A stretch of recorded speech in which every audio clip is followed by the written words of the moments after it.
Hello everyone, welcome back to my new blog. তো দেখো আজকে ব্লগটা কিন্তু একদম সন্ধ্যা থেকে স্টার্ট করছি, কারণ আমি যাচ্ছি আমি বাজারে। আর বাজার করতে আমার যে কী ভালো লাগে যে তোমাদেরকে কি বলবো। তো নিজের সংসারে নিজে বাজার করার মজাই আলাদা। তো সব রকম বাজার করতে আমার খুব ভালো লাগে, সেটা গ্রসারি হোক আর সবজি মাছ মাংসর বাজারই হোক। মাছের বাজার করতে তো খুবই ভালো লাগে, আর সবজির বাজার করতেও বেশ ভালো লাগে। তো আজকে যাচ্ছি সবজির বাজার করতে। বরকে বললে তো নিয়ে আসবে, কিন্তু নিজে বাজার করতে আমার ইচ্ছা করছে, তাই যাচ্ছি। বরকে বলবো না, আমি নিজে নিজে বাজার করে নিয়ে আসছি। তো চলো এখন বাজারে যাই, আর বাজার থেকে ঘুরে আসি। কী কী বাজার করলাম না করলাম সবটা তোমাদের সাথে শেয়ার করবো, তো দেখতে থাকো। আমার সাথে যাবি বাজারে? হ্যাঁ, যাবি না? ফোনে গেম খেলবি? ভয় লাগবে না তো? হ্যাঁ ঠিক আছে, আমি ঘুরে আসি। টাটা। টাটা।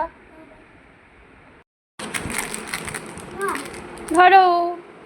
খুশি তুমি? হ্যাঁ, নাও ধরো। আচ্ছা দিচ্ছি, নাও খাও। হ্যাপি? নাও খাও। বলো।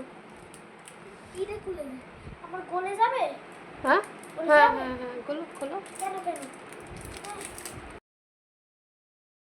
দেখো, বাজার টাজার করেছে। ছেলে ডিমান্ড ছিল যে মা আইসক্রিম নিয়ে আসবে, আমি বাড়িতে থাকবো, আমি যাব না, আমার জন্য আইসক্রিম নিয়ে আসতে হবে। আর দেখো ওর কথা মতো আমি এখানে আইসক্রিম নিয়ে চলে এসেছি। আর এটা নিয়ে এসেছি চকোবার। চকোবার খেতে কিন্তু খুব ভালো লাগে। আমরা মা ছেলে কিন্তু চকোবার খেতে ভীষণ পছন্দ করি। এই যে দেখো, ভীষণ গরম পড়ে গেছে, এখন আইসক্রিম আর যে কোনো ঠান্ডা জিনিস খাওয়ার মজাই আলাদা।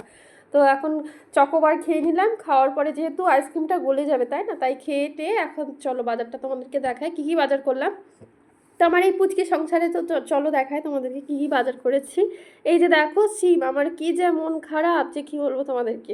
শীতের সবজি কি সুন্দর সুন্দর সবজি সব চলে যাচ্ছে। এই যে দেখো বাজারে গেলাম, আমি মূলো দেখতে পেলাম না, আমি মূলো শাক দেখতে পেলাম না, আমি ফুলকপি দেখতে পেলাম না, আমি বাঁধাকপি দেখতে পেলাম না। আমার কি মন খারাপ।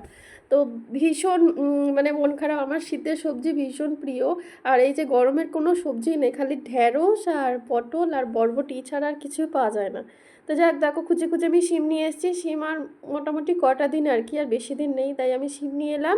শীতের সবজি যেগুলো দেখতে পেয়েছি সেগুলো নিয়ে এসেছি। আর শীতের বেগুনও নেই, কিন্তু শীতের বেগুন খাওয়ার মজাই আলাদা। কিন্তু সেই সবুজ বেগুনগুলো যেগুলো হয় না, সেগুলো কিন্তু শীতের বেগুন। আর ওই বেগুনগুলো খাওয়ার মজা আলাদা। আর ওই বেগুনগুলো কিন্তু ভেতরে মানে বেগুনের ভেতরে সারা হওয়া থাকে না আর কি, মানে কানা হয় না, পোকা ধরা হয় না, ঠিক আছে। আর এটা দেখো খুবই একটা দামি জিনিস নিয়ে এলাম, একদম 100 গ্রাম 300 টাকা। তো ভাবা যায় যে এই যে বড় এলাচ দেখো 100 গ্রাম কিন্তু 300 টাকা। তো অনেক দাম। এই বড় এলাচের যে কী গন্ধ বা কী সেন্ট বা কী টেস্ট আমি তো বুঝতে পারি না, কিন্তু মাংস রান্নায় দিতে হয়, দিই আর কি, টেস্ট হয় আর কি, কিন্তু দিলে কিন্তু ভীষণ টেস্ট হয়। তো যে কোনো কষানো মাংসই ছোটো এলাচ বড় এলাচ দিয়ে ভালো করে কষিয়ে রান্না করলে কিন্তু খুব ভালো হয়। তার জন্য দেখো ও বড় এলাচ আমি নিয়ে এলাম। আর ওই বড় বাজারেই বড় এলাচটা পাওয়া যায়, আমাদের এখানে লোকাল দোকানে কিন্তু বড় এলাচ খুঁজলেও পাওয়া যায় না, ছোটো এলাচটা পাওয়া যায়। আর দেখো ভীষণই আমার পছন্দের একটা সবজি কচু। তো কচু খেতে আমার ভীষণ ভালো লাগে। কচু ভাতে বলো আর কচুর তরকারি বলো আর কচু চচ্চড়ি বলো, ভীষণ ভালো লাগে। তাই কচু আমি নিয়ে চলে এসেছি। আর বড় বড় বেগুন নিয়ে এসেছি। আর বেগুনগুলো কিন্তু 100% পোকা ধরা হবেই, যতই আমি দেখে দেখে আনি না কেন। এই কালো বেগুন কিন্তু মানে দেখলেই সন্দেহ আছে, কালো বেগুনের ভেতরে পোকা থাকবেই। তো বেগুন কচু দিয়ে ঘাঁটি করো, বেগুন কচুর ঘাঁটি কিন্তু খুব ভালো হয়, বেগুন কচু আর সাথে টমেটো। তো খুব ভালো হয়। তার জন্য দেখো এই যে বাজার টাজার আমি এখন সব গুছিয়ে